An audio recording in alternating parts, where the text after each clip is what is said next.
Hi, I'm Jax, and this is Morbidly Macabre, the show where I talk about morbid history, true crime, cryptids, and other spooky topics that might catch my interest. Except for today.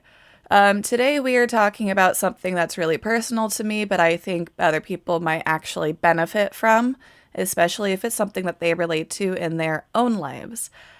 We are talking about my adoption story, which is crazy to say. Um, Let me start with I love my parents. My adopted parents were fantastic. I didn't know they were my adopted parents. I fully 100% believe they were my biological parents. They were not, unfortunately, but let's just get into it, shall we? So, about 1 year ago in March of 2024, I was cleaning out my storage facility, which is full of things from my mom's house. Both of my parents have passed away, my dad in 2020 and my mom in 2022. And in one of the boxes was a bunch of birthday cards, just probably about 4 years worth of my birthday cards and like my birthday candles and just stuff that she wanted to keep because, it's your little keepsakes.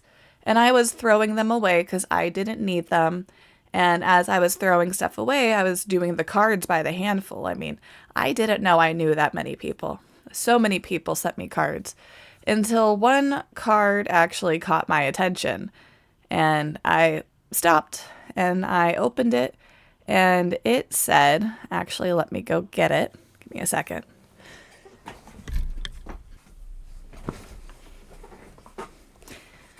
And one of the cards said, "Lucky you, Sue and Kirk, to have adopted a child to bring joy to your world." Hold up. Who did my parents adopt? They certainly didn't adopt me, right? I'm not adopted. There's no way I'm adopted, right? And lucky Jacqueline, to have such a wonderful family to grow with in love. It was great news. We're really happy for both of you. So, here comes the fun part. I'm 30 years old. I didn't know I was adopted until I was 30 years old. I didn't know how to handle finding that information out, so I called my uncle. He was the one that sent me that card, and my cousin, and my husband. I called everyone because I was spiraling pretty hard. It's a whole new level of grief when you find out that what you thought was true, what your life that up until that point that you knew was not correct. And my uncle finally answered after I talked to my husband because, we were trying to figure out, hey, is this actually real? Is this a thing? Am I adopted? Is this a joke? Is this a joke? It has to be a joke, right? I look like my mother. I have so much of my father in me. I'm very much my father's child. My uncle finally answered his phone and called me back. And I asked him, am I adopted? And he said, I didn't want to be the one to tell you. How did you find out? And I told him I found the card, and he was shocked my mom kept it because my mom kept everything hidden. I had no idea. All of my adoption paperwork was at my uncle's house. We went and picked up the papers. Actually, that Friday, I took my best friend with me because I needed someone to go with me. I still didn't believe this was real. And it did send me into a really dark spiral for a couple of weeks because when you find out you're adopted and that the people that loved you and cared for you and took care of you and that you loved back are not your real parents after they passed away, it's just so many questions. I'm sorry, I didn't think I would cry during this. I've been talking about it for almost a year to people who will listen. So my friend and I go up to where my uncle lives and we make a little day of it. We go get lunch, we go thrift shopping, like My best friend and I are having an absolute blast. And we get my paperwork. And yes, I was born to a single woman in Pine Bluff, Arkansas. I was a single child, so I was not born with a twin or triplet or anything. My mom didn't list a father on the birth certificate, but we did see what my birth name was, which was Atlantis Jewel. So I'm very happy my parents changed my name. I think that was actually the first joke I made when I saw my name was, wow, thank God they changed that, because that would have been so much fun. And here's the funny part. For my honeymoon, my mom sent us to the Atlantis Hotel. And growing up as a kid, I was absolutely obsessed with the movie Atlantis. Like, completely obsessed. I watched that movie at least 5 or 6 times a week. And I was obsessed with learning about Atlantis and the lost city of Atlantis. Because, you're a kid. You either go through a phase where you're obsessed with ancient Egypt, you go through a phase where you're obsessed with Atlantis, or you go through a phase where you're obsessed with rocks. I went through all 3 phases, so I was quite the average kid. But once you find out, like, oh, I'm adopted, and you let that actually sink in, you begin to realize how much you, as a child, probably knew that you were, in fact, adopted. I was an awful child. I mean, I was that child that I wanted to be the best kid. I wanted my parents to be so proud of me and have the straight A's and the perfect life and just have, everybody not leave me. I wanted them to be impressed by me so they would keep me around. I lied a lot. I was a little liar. I acknowledge now as an adult, like, I lied so much as a kid. I'm honestly kind of impressed. And I used to be that kid that whenever my parents would upset me or whenever something would happen at school, I would always say, like, oh, well, it doesn't matter. I'm adopted. My parents aren't my parents, blah, blah, blah, because I was rebelling against my parents. And I would say, like, oh, I'm a foster kid. Oh, I'm adopted. Oh, you're not my real parents. But my mom always said, we are your real parents. I gave birth to you. You are biologically our child. You are ours. And as I grew up, and you'll see in some of the pictures I'm posting, I look so much like my mom. So much like my mom. That even now, it's crazy when I tell people, yeah, no, I'm adopted. Here's a picture of my adopted mom. Don't I look like my adopted mom? I still have no idea. Like, maybe my birth mom was related to the family because I look so much like her. Now, on to the topic of my birth mother. As you can see, I have not said her name this entire video. I know who she is. I know roughly where she lives. I have no interest in reaching out or contacting her other than to answer my questions because I'm 30 years old. I am a full adult. I don't want to ruin anything or risk anything by reaching out to a woman that I don't know. I'm interested to know what she looks like. I'm interested to know what we're alike in. Like, maybe she's obsessed with orange chicken and fried rice from Panda Express with an order of crab rangoons. Maybe that's her go-to order every time. I want to know my medical history. I don't know if I would want a relationship with her, though. She had me pretty young. She was 25 when she had me. And she had me in a really poor part of Arkansas. So she definitely gave me a better life than she probably could have provided by giving me up. Editing Jax here, I made a little mistake on this next part, so I'm going to cut it out and re-record it real quick. My adopted mom worked at the hospital where I was born at the time. She actually worked in the birth area, the OBGYN area. I believe from what my uncle told me, she was in the room when I was born. She was there as a nurse. So, our theory between me and my husband is my adopted mom saw me, saw that my birth mother was going to put me up for adoption, and said, "Okay, this is mine now. This is my child. I'm going to take her home." And I was left at the hospital. So, my birth mom left me, my adopted mom saw me and took me home. My adopted mom was actually working at the hospital where I was born at and went through the adoption process and adopted me 3 months later. Well, brought me home 3 months later, and my adoption was finalized in September of 1994. And I did have a really good life with my adopted parents. They very much were my parents. My mom always encouraged me to do what my passions were. She never said, "Oh, that's not something that you should be interested in." I loved criminology. She pushed me to get a criminology degree. I loved Criminal Minds and all those cop shows, and she would watch them with me. Even now as an adult, I cannot watch Criminal Minds without thinking of my mom. My dad introduced me to just humor, boy movies, thrillers, and I'm pretty sure the first time I watched Silence of the Lambs, which is one of my favorite movies, was with my dad when I was way too young.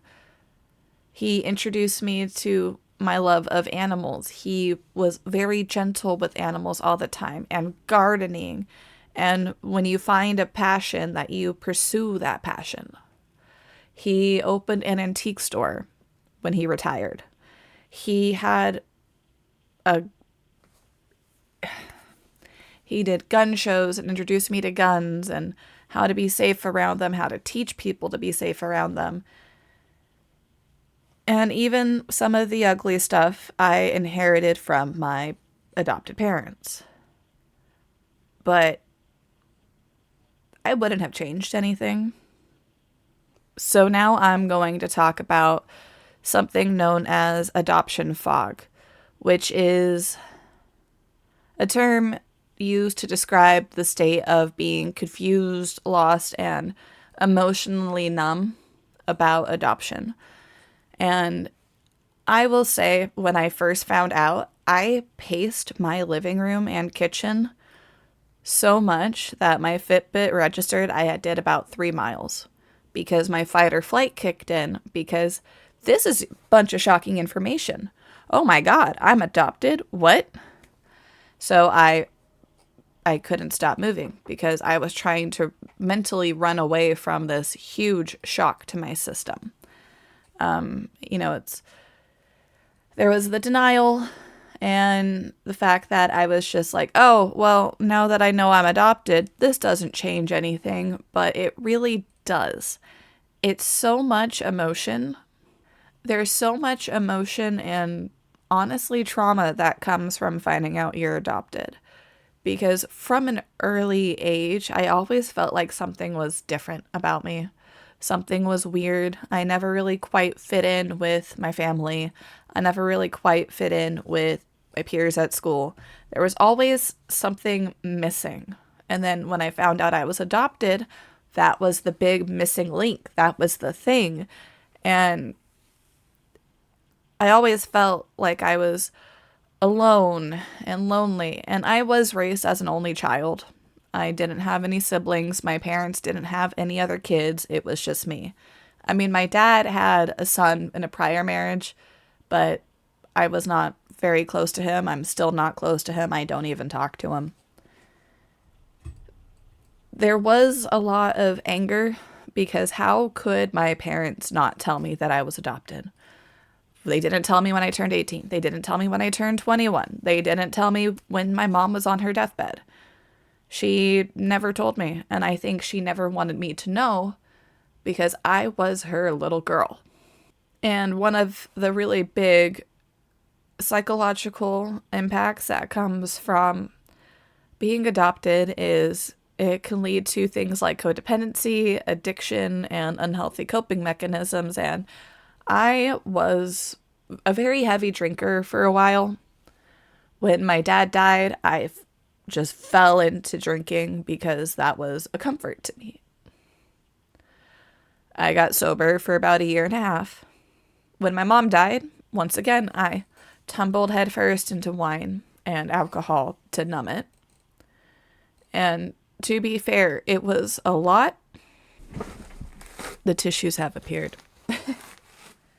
And to be fair, it was a lot for me at the time because I was working a full-time job that I didn't feel gave me the adequate time to process everything and go through and clean out my mom's entire apartment, sell everything we didn't want to keep, deal with her landlord, deal with her bills, deal with everything else because I had to. I was the only person that could. And I coped with that by drinking. And I want to say about 6 months later, I got sober again and I stopped drinking and I felt way better about life. And then about a year, well, almost 2 years after my mom died, I found out I was adopted. And it was a pretty rocky month. I fell into it again. And I actually got sober right before I started the job that I work at now. And I've been sober 1 year and 1 month to this day. I've definitely realized that I do have a problem with alcohol. And I'm realizing that a lot of that could come from trauma that's unresolved. And if I work through it in therapy, it'll probably be better for me. Therapy is just kind of expensive. Another thing from finding out you're adopted and the adoption fog is there's that denial and avoidance about, I'm not adopted, my parents are my biological parents, and not recognizing that full impact of being adopted. But a lot of people who talk about adoption call it the original trauma, the first trauma, because you are abandoned by the person that gave birth to you. I don't blame my birth mother. I know she was probably in a really rough place. I know she could not have provided me a really good life at that point in her life. But it still hurts. And finding out the way that I did definitely did not lessen any sting of finding out that I'm adopted. It probably made it worse. And you can also get identity issues from the adoption fog. And yeah, no, I had that. I never felt like I fit in anywhere I'm at. I don't feel like I fit in. At my current job, though, I'm so grateful for the people I have with me because they make me feel like I do fit in there. And I have a place that I don't feel like that outsider. My husband's family has also been fantastic. They know me. They know that this is a huge change for me. And the first time I saw them after I found out I was adopted, one of my husband's aunts came over to me. And we're talking and she goes, "So Atlantis, huh?" And I went, "Yeah." And she goes, "You came in with a built-in stripper name." I love her so much because she knows my coping mechanism is dark humor. I love dark humor. It's one of my favorite things. You also get that grief and trauma, which obviously I'm still working through, and internalized shame and guilt. I definitely feel that internalized shame sometimes, that feeling of I'm not good enough. I get that feeling a lot, especially like when I got promoted at work. My first thought was, oh, I'm not good enough for this. I don't deserve this promotion. Why is this happening to me? I don't deserve any of this. I must be scamming them into thinking I'm actually as good as I am. My manager has really worked with me to get over that feeling and reminding me that there's a reason we chose you. And it's been really helpful to get over this because I just found out a year ago I was adopted. I just found out a couple days ago about adoption fog. And I had a really good lunch with a friend of mine, and they brought up that my story needs to be shared. It's crazy because who finds out they're adopted at 30 years old from a birthday card? From a card. Who finds out that they're adopted from a birthday card? Me.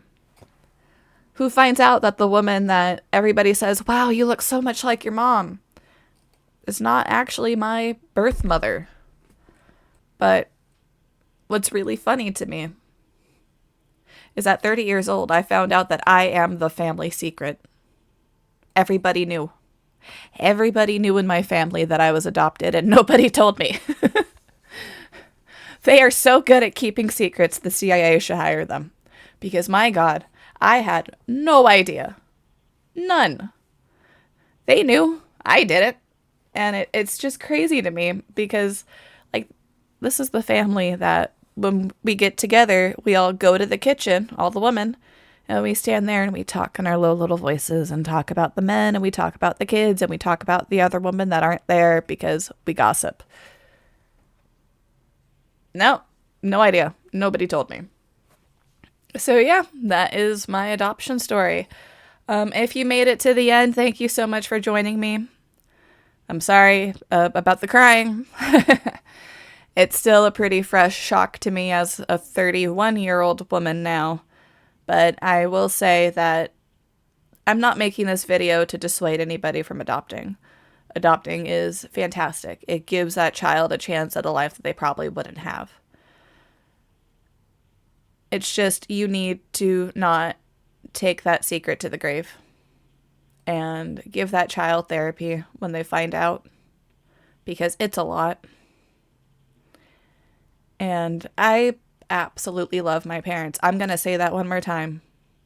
My parents gave me the best life they could have given me. I traveled. I had hobbies. I felt like I had the space to grow as a child. But it would have been nice if they told me I was adopted, because here I am, 31 years old, crying about it on the internet. But once again, thank you for giving me your time today. If you liked today's video, please hit the like button down below. I promise this is probably the only traumatizing story that I have to share here. My next video should be much normal, back to topic. I'm actually thinking about doing the one with the triplets that were adopted into separate families and the whole web behind that. So stay tuned. I should have another video up probably in the next couple of weeks. I'm not setting a strict schedule for myself right now because my work is crazy and I am trying to get back into streaming. Speaking of streaming, check me out on Twitch at Jax Marie Gaming. And as always, thank you once again for joining me, and stay curious. Goodbye.